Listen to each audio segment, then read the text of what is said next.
Sploh ne vem, kdaj sem se zavedel, da to, kar se dogaja, ni ok. Da se to ne dogaja kar sem. Prišel sem v srednjo šolo v drugem kraju in med tednom sem živel v dijaškem domu. Tam je bil en starejši fant in sploh ne vem, zakaj se je spravil name. Ne vem, mogoče zato, ker sem se že na vratih pogovarjal z neko punco in je bil verjetno malo ljubosumen. V glavnem, takoj mi je začel moriti. Vsem je rekel, da sem kmet, da me je oče v dom s traktorjem pripeljal in na konče, da sem peder. Prav bedno je bilo. Noben ga nisem poznal, tako da sem bil večino časa sam, brez družbe. Drugi so se smejali, ko sem šel mimo. Šepetali so med sabo, šepetali so pa lih toliko na glas, da sem slišal, da me žalijo. Eden od njih je poznal enega mojega sošolca in tako so te brezvezne govorice prišle tudi do ljudi v razredu. In valjda sem pol postal tarča posmeha tudi tam. Šepetanje, opravljanje, žaljivke, skrivali so mi stvari. Enkrat pozimi sem mogel iz šole brez jakne in itak sem si mogel isti dan kupiti novo, ker me je pač zebel. Čudežno se je stara jakna drugi dan pojavila, zmečkana in čisto umazana. Pa to še ni vse.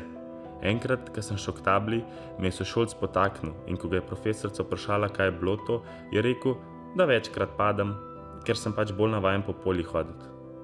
Valjda so se vsi smejali. Vsak dan huje je bilo in postajalo je res neznosno.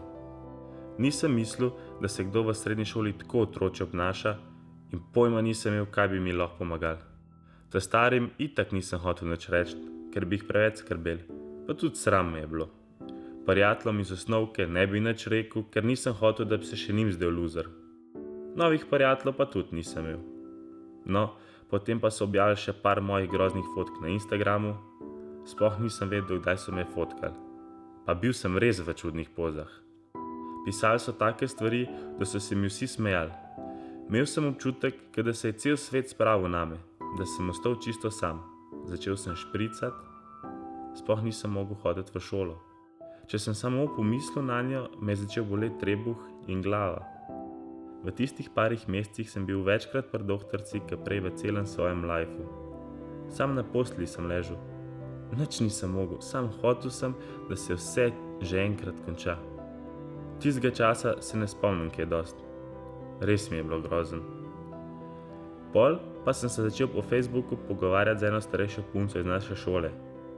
Bila je iz mojega kraja in je objavljala neke stvari o bullyingu. To je kao neko nasilje vrstnikov. Mislil sem si, da si morajo pa res dogajati hude stvari, če to objavlja in hotel sem ji pomagati.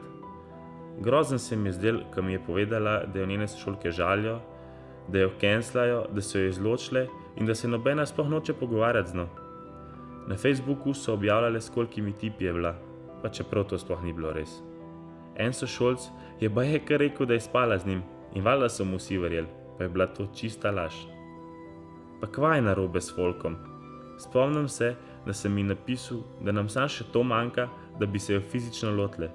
V tistem sem pa tudi jaz dojel. Meni se dogaja čist isto. Da ni žrtev vrstniškega nasilja sam ona, da sem žrtev tudi jaz. Do takrat na to sploh nisem gledal tako.